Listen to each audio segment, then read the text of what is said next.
Let's get out there. It's December 6th.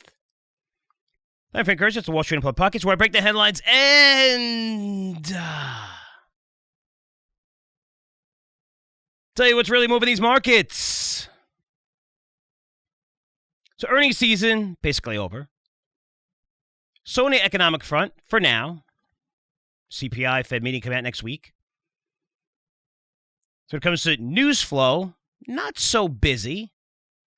However, there's one story unfolding that I believe for sure could be one of the biggest themes heading into 2023.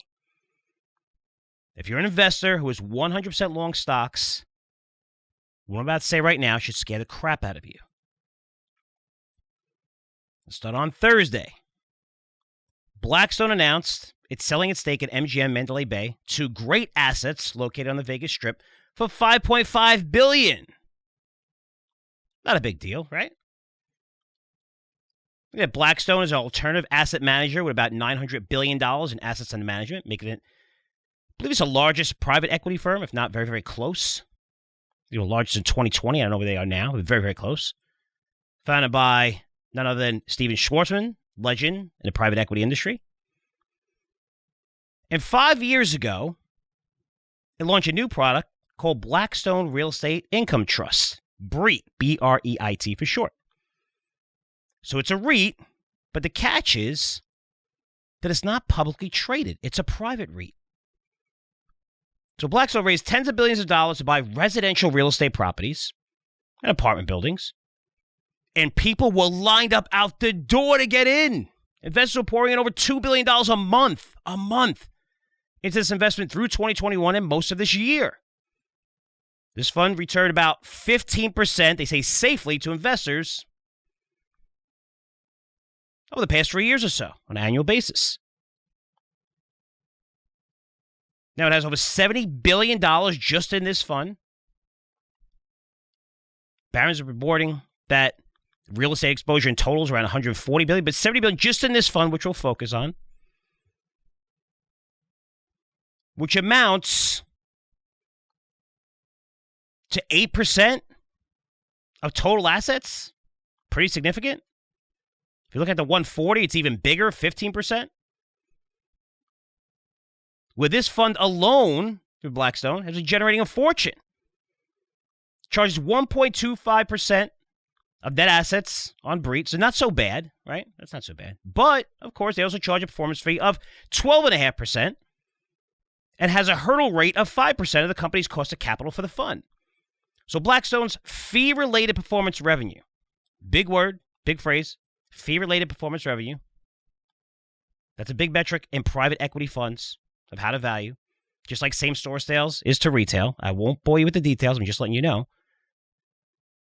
But when you're looking at this fund alone, Blackstone's BREIT fund accounts for close to 20% of its total fee-related performance revenue. In short, this fund is a significant driver for revenue for Blackstone. Significant. Now, Blackstone has really ramped up its real estate purchase over the past 2 years, which makes sense with all the money flowing into it. And why? Since, look at this investment. It was a layup.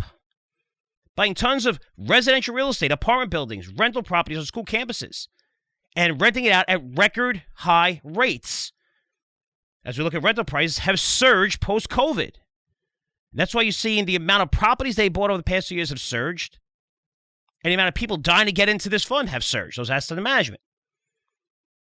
That was all good and dandy, especially when interest rates are super low. It allows a company to raise more money, cheap prices, buy up more assets, and charge huge fees to investors while generating a pretty decent return for them overall when you strip out the fees and all the BS. However, there's always a however. However, rates are surging. And real estate, which historically has returned a little more than 3% annually over a 50-year period, it's been much more than that post-COVID. Real estate is not such a good investment anymore, especially when you're looking at a risk-adjusted return. So you get more than 4% risk-free in the 2-year, which is much more liquid. So what do we have? We have real estate starting to collapse this year. where publicly traded REITs, the ones that are publicly traded, focusing on residential rental properties, have lost more than 30% of their value this year to date. Surprisingly, though, Blackstone, which I'm going to show you in a minute, has pretty much similar properties in the same areas. Their private fund is magically up 9% this year. That's incredible. Holy shit. We got to get in this thing. Outperforming the rest of the funds in the United States, even though you invested in the same areas and roughly same demographics. You say, well, how can that be? Doesn't make sense. How do these guys know this secret sauce? It's like investing in a crypto that's up 3,000% this year, one of the main cryptos, when the entire crypto industry is down 75, 80%. How does that happen? But when you have a private vehicle, the market doesn't determine the value. It's because these types of investments, especially in real estate, are really, really illiquid. Real estate in general is known as a liquid asset. These are really illiquid now, meaning that it's almost impossible for investors to sell, especially when Blackstone and other providers of private REITs make it that way.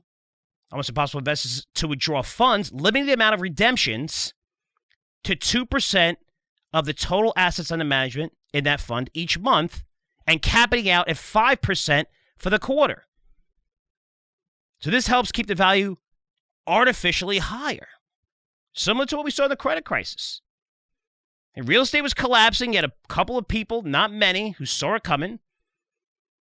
And the structured products betting against housing, they didn't fall right away, even though home prices were getting destroyed. Because the funds offering this product, like Goldman, made sure that they were out of the real estate and all their investments before letting his clients sell and collapse the price. You gotta love Wall Street. Stuff's great. But this is why liquidity is so important when it comes to big investors. Without it, you're locked into an investment vehicle. And even when it's crashing, you really can't do anything about it except watch it collapse and beg for your money back and someone telling you, sorry, we can't do it. Now, Blackstone sold these Vegas properties not because it thought it was a great trade and you made money on it. It was fantastic. I mean, those assets you pretty much, I would think, you want to hold. They sold those Vegas properties because it had to. Because they're seeing tons of redemptions for its REIT fund from investors. Not picking on Blackstone, they're not alone. Starwood has its own real estate income trust called SREIT with $15 billion in assets under management, or 8% of its total assets under management. You also seen lots of UK funds have done the same, limiting redemptions for their private REITs. They all have restrictions on redemptions, where investors who want to sell this and say, holy shit, I want to get out of it, they can't. Now, why is this such a big deal? Why is this such a big story? Because if you're looking at BREIT and we'll call it SREIT, which is Starwood's, are the two largest private REITs. And what's happened to both? They're seeing massive redemptions. If you look at the REIT industry in general, there's 1,100 REITs in total around the world. Out of those, 800 are private, meaning they don't have to report to the SEC. They're not liquid. And since the two biggest are seeing massive redemptions, what do you think is happening to the rest of them right now? And what would you do as an investor in the 800 private REITs if you're invested in? Let me tell you, the exposure that state funds have, and Wall Street Journal had a pretty good story on it today, because Washington or another state, 22% of their assets are in real estate in some of these funds. But if you're seeing the two largest and people bailing out of these funds, what are you going to do if you own some of the other ones? I mean, you'd like to do everything in your power to try to get your money back. That's why these things are blowing up right now. Now, that's a story, but let's take a step back for a minute. I'll tell you something that's not being reported. Because you need to see how these products are sold, which is significant. For example, if you're a broker or an analyst at a major hedge fund or family office, remember, your job is to make commissions. That's it. That's how you feed your family. So you can help your clients gain exposure to the U.S. real estate market by buying publicly traded REITs, which means you're going to get what? Maybe a $1,000 check or however much they put into it. If you put $1 million, maybe a tiny bit more. But when it's down 30% like it is today, You get an earful from your boss and your client. Why the hell did you buy this piece of shit? Interest rates are high. You're crazy. Your client's yelling at you. You know, that's not worth $1,000 to these people. Or you could do option number 2. What's in door number 2? So you have a client with $1 million. Now you can put them into a private REIT owned by Blackstone or Starwood and get paid probably around $50,000. It's a going rate. Trust me, I talked to insiders about this. This also saves you the agony of losing your job since, hey, I'm investing alongside Blackstone and Starwood. I mean, these are the 2 biggest, most popular, best-run private equity shops in the world. They collapse. It's their fault. Don't blame me. I just got you into the biggest companies, exclusive, the boys club.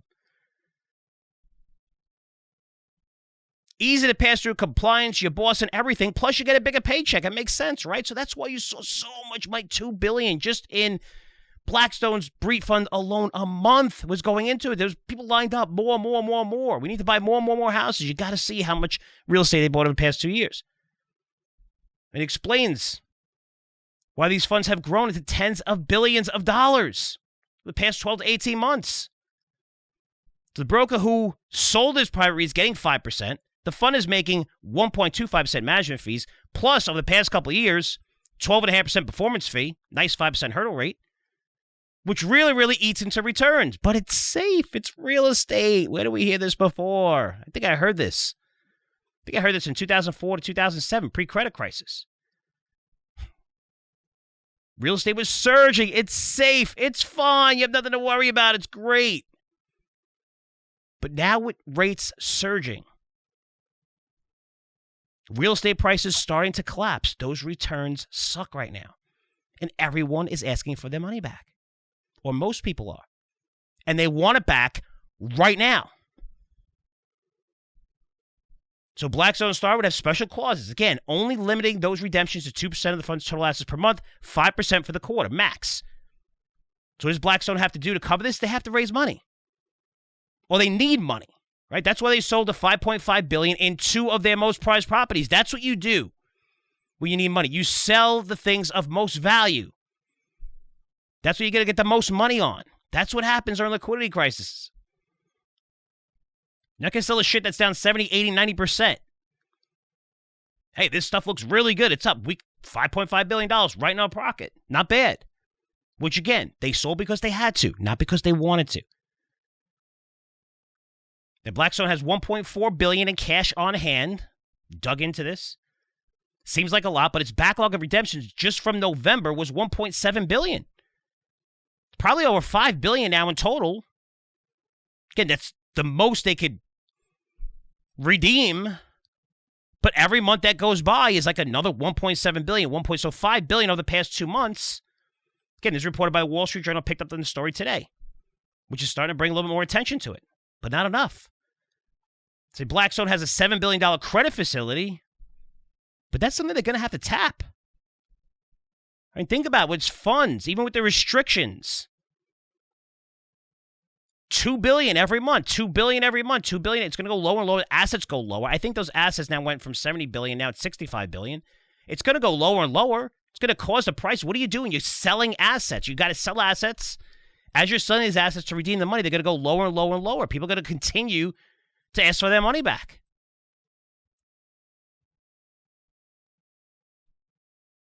So now, as these redemptions surge, and they will, they're going to get a lot worse,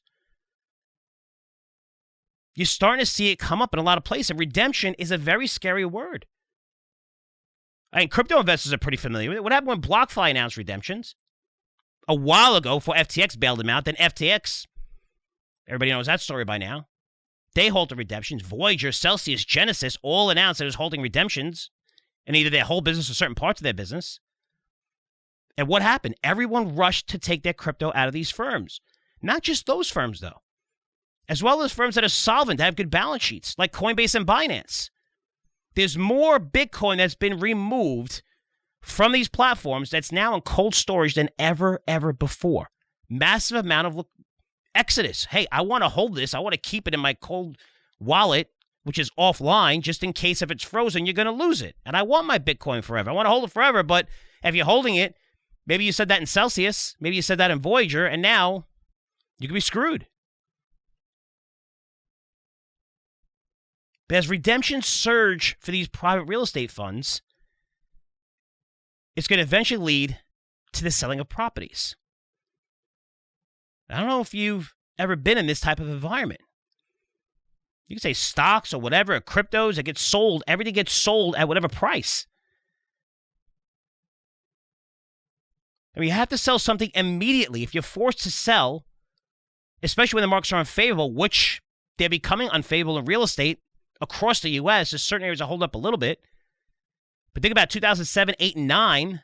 You're going to see prices go down sharply. 20, 30% at least they can go down. And we can see real estate fall 20% from here and still be higher than they were at the end of 2019 before COVID. You may say, oh man, 20%, that's crazy, that's nuts. It's not that nuts when you're seeing, especially rentals. And that market double-digit growth last 2 years, which is insane of how much rentals have gone up.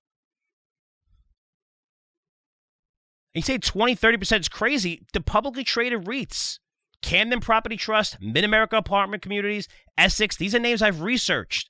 I've researched for my newsletters several times over the year, very familiar with these. They're all down 30% year to date.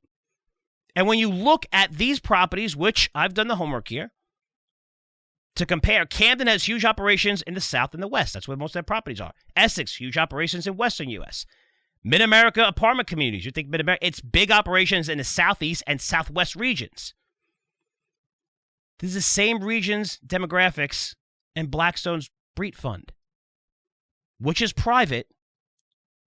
And at the end of September, they said it's up 9% year to date. Well, everything else, those other three are down 30% plus. But again, I know these regions are similar to where they own their properties because that's, when I was researching them, all the places I want to be in. You look at Florida, you look at Texas. No state income states.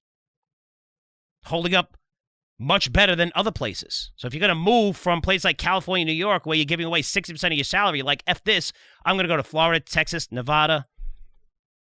What is it, 6 of them, I think, altogether? I mean, you save a lot of money. There's a reason why DeGrom signed and left New York for Texas. And if you do the math, it's probably about whatever his contract was. I think I was looking at it. It's probably $18 to $20 million he gets an extra just because of the state he decided to move to. It's a big difference when you're talking about this type of money. So in terms of taxes. Not to mention that's where the population growth is, right? So that's what you want. That holds up the value of these apartments and these real estate investments much better when you're looking at the demographics of these areas.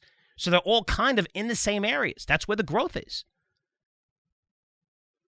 But you should see how many properties Blackstone purchased over the past 2 years. The top of the market. It's insane.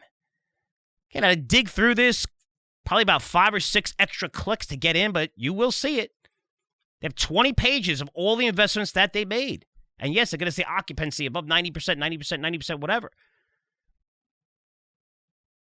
But let's see how that goes going forward and the prices. But according to the fund's data, okay, coming straight from their website, 78% of this fund is in rental housing and industrial.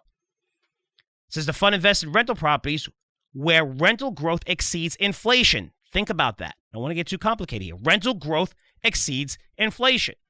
Inflation was very, very high, but rental growth was double digits. Inflation never got to the double digits. That was great. But now, this is their fund's objective. This is what they're supposed to do. Let me ask you a question. Is there an area today that you can find in the U.S. where real estate or rentals is outpacing the pace of inflation? I mean, good luck with that, especially trying to buy properties like this going forward with economists expecting inflation to stay above 3% by the end of 2024, maybe into 2025. Will rentals grow? Because they're going down right now. Three months in a row, we saw rental properties have gone down. Yes, off of a very high base, but they're going down. And remember, what's the alternative here? And this is a safe investment. I'm going to invest in real estate. I'm going to invest in Blackstone. I'm going to invest in Starwood. Safe investments. This was a great investment pre-January. Now you can get 4% risk-free without worrying about selling real estate where prices are starting to come down every single month. Also within the fund, it says it has a 2-year weighted lease length across its rental portfolio. So every 2 years it resets. It gets 70% of its assets. So how much do you think that they're going to be able to charge for rent once this 2-year period is up? As it resets after 2 years. Maybe it's 20% of their portfolio resets over the next 3 months, another 20%, whatever, over that 2-year period. You think they're going to be able to get more? Maybe over the last 2 years, maybe a little bit more, but think about that as we keep going forward. It's pretty crazy. The fund states that 87% of this is fixed rate financing. That's cool, but again, the average lease is 2 years. You're buying more property. So you're buying the property and renting it out, but buying the property going forward, which is this fund's objective. Are you going to be buying any property? Probably not. You're looking to sell it. And buying it, where were we in January? 3%. In mortgage rates, now they're well over 6%. Also, when you dig into the company and look at its disclaimers, which is always fun to do after something blows up or there's trouble. No one ever does it. Everybody just wants to invest. They don't look at disclaimers. They don't care. But when shit blows up, FTX saying, "Oh, we have no responsibility," no, all these disclaimers that you think are all bullshit. This is why when you look at prospectuses and stuff, they're like, 87 pages where 65 are all these risks. If I walk outside and lightning strikes a building and the building collapses on the car blows up and I burn to death, I'm not going to have to pay anybody. They'll throw any single risk possible in there, anything possible, even it can't happen. That's what they do. So when you look at some of the disclaimers, it's kind of funny. It says Breed has incurred $702 million in net losses, excluding net losses attributed to non-controlling interests and third-party JV interests for the 6 months ended June 30th, 2022. So this fund was losing a shit ton of money in the first 6 months of 2022. What do you think has happened over the past 5 months? You think the real estate market is better the last 5 months or worse? You think it's going to get worse into next year? It's completely shut off. They say this amount largely reflects the expense of real estate depreciation and amortization in accordance with GAAP accounting rules. Will you expect that to continue going forward? You think these losses are going to increase? Does anyone own a real estate property in the U.S. that's worth more right now than it was 6 months ago? Maybe a few of you, but most of you know. And I talk to people who are trying to sell some of their high-end real estate, and it's on the market for a few months, and they can't sell it. And this is in Florida, which is one of the prime markets. Getting back to redemptions, UBS says that a ton of redemptions is coming from Asia. Do you guys see what's going on in Asia right now? I mean, it's so funny how people are looking at it going, "Oh, Asia's fine." 1 week. It's fine. It was terrible, these protests, and now it's fine. I've been there. Do you know when these people leave Foxconn, they go back to mid-China? They go back to where they live, right? They go here 6 months. They have these facilities that I visited, that I saw in Shenzhen, and then they don't come back right away. Oh, government said everything's okay. No. Are you kidding me? I mean, there's some great YouTube channels that you could follow that are being suppressed. Everything's being suppressed. They don't want anything, any censorship at all to show what's going on. Asia, especially China, is terrible right now. Real estate is down incredibly, especially commercial real estate. And there's quotes from some of the people running the biggest real estate companies saying this is a tsunami. This has never happened before. We've never seen this. Profits down 70, 80%. We've never seen anything like this. So what are they seeing here? They're like, "Oh, we're invested in real estate, but we need money to either cover some of those expenses." So they're looking to sell right now. Not to mention, it makes sense to sell some of these private REITs because they're up tremendously. I mean, we want to sell them for tax purposes, but you know that the market, once it readjusts, I mean, everything else is down 30% within the same category. The only reason this is not down is because it's private and they're controlling the liquidity around it. But then even with Asia, you can say, okay, I'm just going to buy, 2-year treasuries, earn 4% risk-free. I don't have to worry about selling this hard asset, which is illiquid and hard to sell, even if it's not private. Or maybe you're like, listen, Asia's down so much, I'd rather spend money there and have a 10-year outlook buying that real estate that's down tremendously more than it is in the U.S. right now. Either way, they're asking for their money back. So even foreign investors invested in these things are asking for their money back, especially through the UK, especially through Europe. Also in Blackstone's disclaimer, which is cool, it says There is no public trading market for a common stock, and repurchase of shares by us will likely be the only way to dispose of your shares. Again, everybody pays attention to this when it's too late. And they say, we're not obligated to repurchase any shares under our share repurchase plan and may choose to repurchase only some or even none of the shares that have been requested to be repurchased. In addition, repurchase will be subject to available liquidity and other significant restrictions. Again, there's no liquidity. Further, our board of directors may make exceptions to modify or suspend our share repurchase plan. As a result, our shares should be considered as having only limited liquidity and at times may be illiquid. Sounds like this is one of those times. So in other words, there's a disclaimer. If you're invested in this fund, you're basically fucked. Outside of the 2% redemptions you're allowed total asset management every month, you're not getting your money back.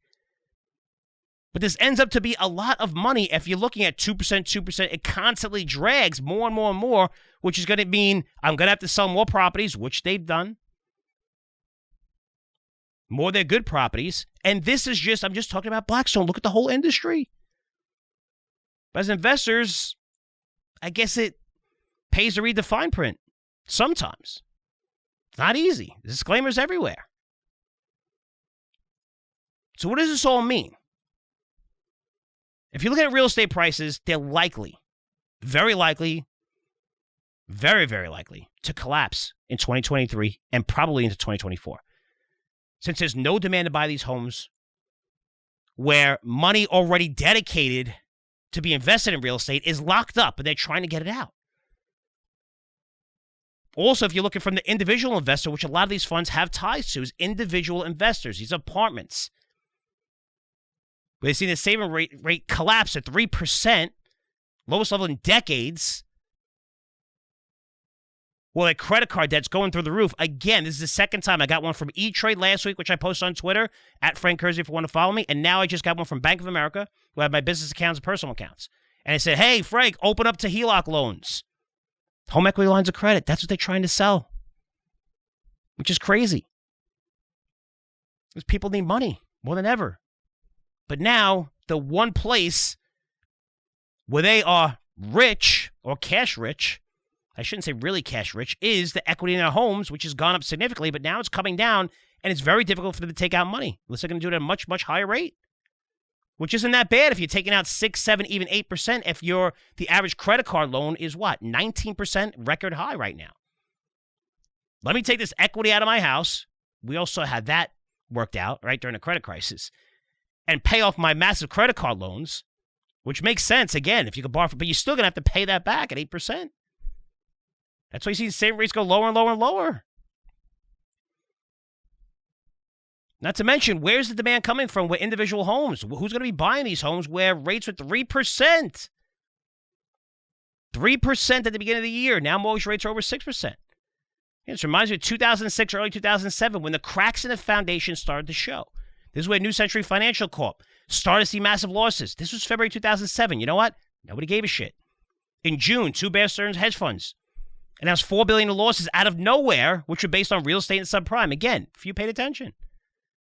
Even October in 2007, we saw the market started to come down, but no one was really that concerned. Everyone said it's going to be short-term in nature, will be fine. But Citi announced $6.5 billion in losses and write-downs of their subprime real estate debt. A few days later, Merrill Lynch came out, announced $8.4 billion in losses. That's the real estate and leveraged loans. Again, this is a $70 billion fund. You have Starwood, which is a huge fund, whatever it is, $18 billion. You have the rest of these 800 private REITs. This is a massive market, guys. When money's being locked up and it's going lower and people are losing, it's going to impact the markets.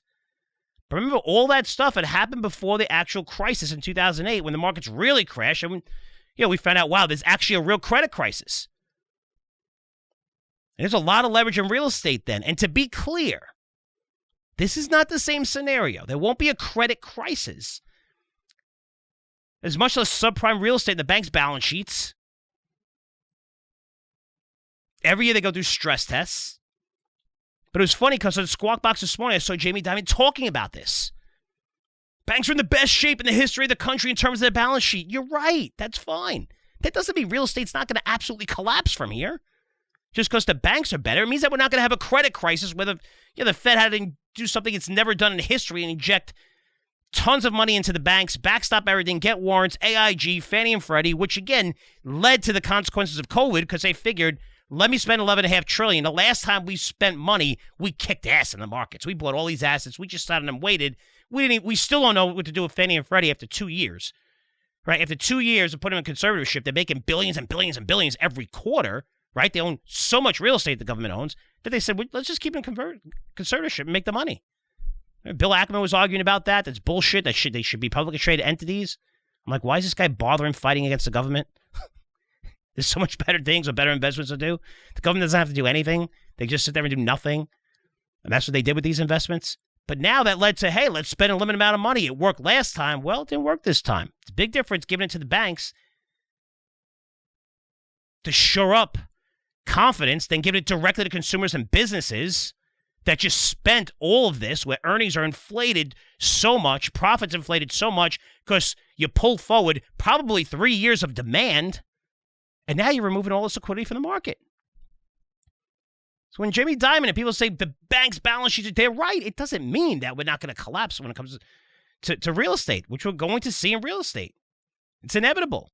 And I can tell you, you may look at JP Morgan, Citi, Bank of America, Wells Fargo. Okay, they're fine. They're okay. What about the regional banks? Look out. Holy cow. They have a lot of exposure. They don't have those balance sheets, fortress balance sheets of the big guys. When you're looking at the industry, every rental real estate REIT that's publicly traded is down 30% year to date. Again, Blackstone is telling us their portfolio is up 9% year to date. Other private REITs telling us they're fine, while redemptions are surging. These people are lying through their teeth. It's similar to the story Chapek was telling Disney shareholders for the past 18 months. That everything is fine and dandy. We're good. 100 million, 150 million subscribers. We're fine. Holy shit, we got more subscribers than anyone. Then one guy raised his hand in the back room and said, how much are you making for those subscribers?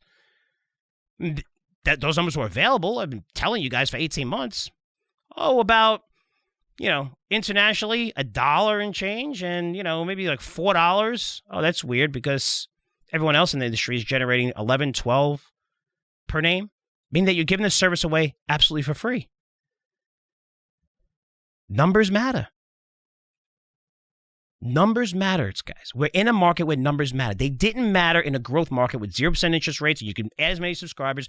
That was the business model. I don't give a shit about profits. I don't want to see profits. If you want my venture capital money, if you want my private equity money, if you want it, I need to see growth. I need to see massive, massive growth in your platform. I need to see more people coming to your platform. Don't worry about monetizing it. We'll figure that out later on. No, that business model's done. That business model's done. The cost of employees is much higher. The cost to raise debt is much higher. Value is much more important. Balance sheets are much more important. So pay attention. Because again, 800 out of the 1,100 REITs are private, meaning they don't need to report to the SEC, so numbers are not that easy to find unless you're doing a digging. It's not that difficult to do the digging in the two largest, right? The two biggest names of space are seeing massive redemptions.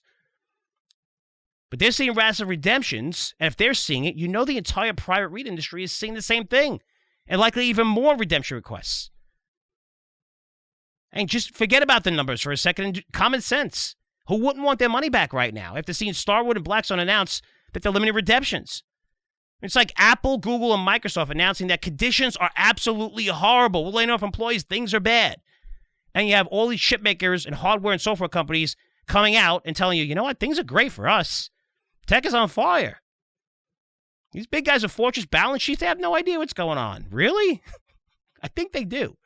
I just watched some guy on TV, I'm not going to mention his name, I'm sure he's a nice person, say that, the market can go higher if Apple comes. Apple's only, a small percentage, whatever it was, 6% of the S&P 500. We can go much higher if Apple crashes. It's not a big deal. This isn't an Apple market. Do you know how many companies are tied to Apple? Do you have any idea? I mean, not one person brought this up. And he was on a panel on Fast Money. Not one person brought this up. I go to Consumer Electronics Show every year. Every year. There used to be 4,000 companies. This year is probably going to be about 2,500 companies. I think it's 350 out of top 500 global tech companies announce all their products. From going this for 10 years, I can tell you one thing. Apple never goes there.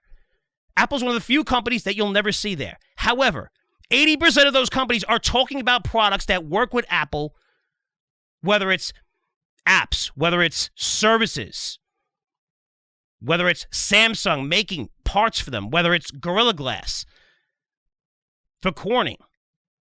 I mean, hundreds and hundreds and hundreds of the top companies rely on Apple for their growth. If Apple is coming down because their numbers are coming down, the market's going to come down. You can't just say Apple's 6%. Again, you got to look under the hood a little bit. The point is, if you have the two largest private REITs saying we're seeing massive redemptions right now, which is going to lead to more redemptions because that's a very freaking scary word. If I see someone's redemptions, I'm like, holy shit, how do I get my money out of this right away?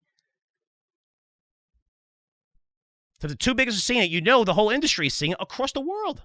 Again, private REITs. It's a very big problem. It's just one of the many cracks, many cracks that we're going to see forming in the global foundation. With the Fed raising rates at its fastest pace in the history of the Fed era. This is what happens.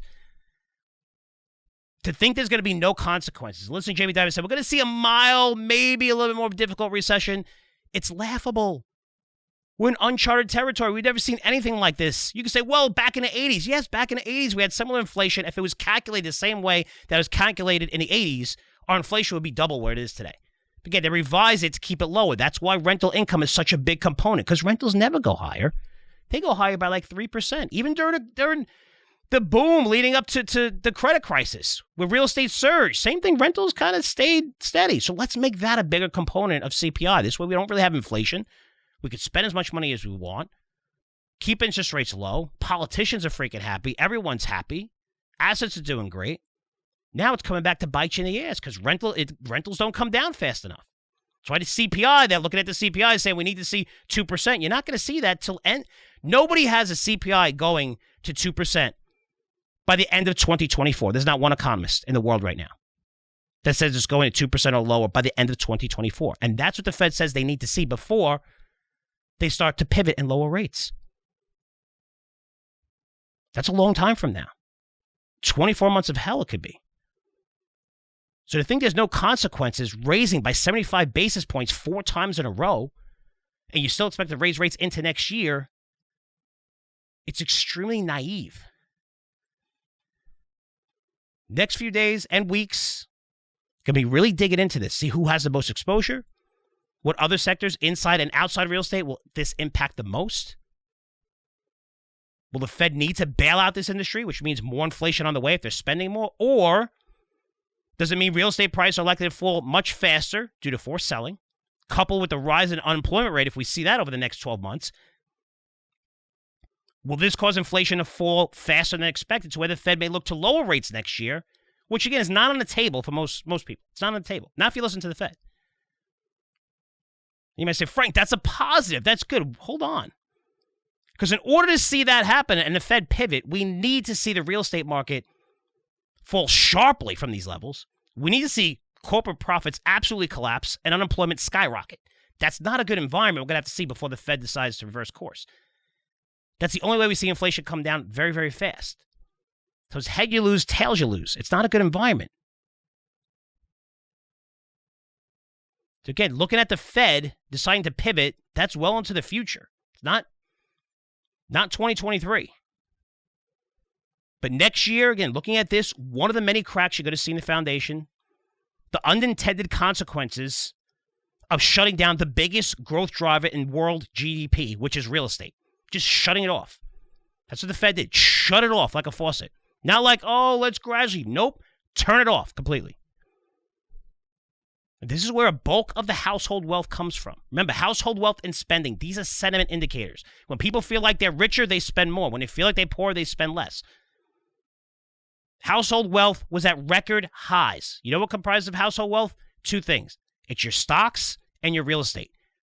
Their stocks have already gotten nailed. S&P's down 15%. Most people are down more than that. And now you're seeing the value of real estate come down sharply.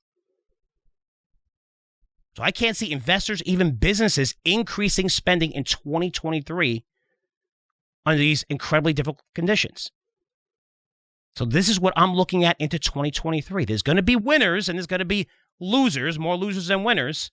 Like I say, money flow trader, you're buying puts, you're betting against companies missing earnings, and when they do and they report lower, and I can tell you, a great sign for buying puts right now is Pepsi. Pepsi reported one of the best quarters out there.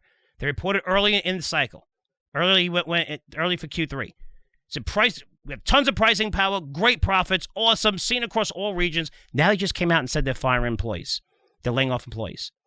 That's how quick things change. That's a company that reported great numbers. If you're looking at a company that reported earnings and they reported record earnings and they said everything's great, we're not seeing a slowdown, you could buy puts on them. And I'm telling you, there's probably a 90% chance you're going to make 2 to 3x on your money over the next 6 months if you buy long-dated puts. Because everybody's going to see it. VF Corp, numbers are great. All of a sudden, they're not so great. Look what happened yesterday. So winners and losers. I'll be sure to share those with subscribers of my newsletters in the weeks and months ahead. But this is a story you need to be paying attention to. Looked under the hood. It's going to get a lot worse. And Wall Street Journal just reported on it. A couple other companies reported on it. You're seeing it mentioned on CNBC here and there. But when you dig into what I told you today, you can see the problem is very, very, very big. Very big. It also makes me think that most private equity firms, again, people are buying them and this is great and they buy stuff and KKR said this is a great environment, we buy stuff at cheap levels. What about the stuff on their balance sheet now that they own, with their leverage in real estate, which a lot of them are? Be very, very careful with this industry. You're probably going to see it come down a lot further. So guys, that's it for me. Questions, comments, I'm here. Email frank@curzioresearch.com. That's frank@curzioresearch.com. Thank you, as always, for all the support. I'll see you guys tomorrow. Take care.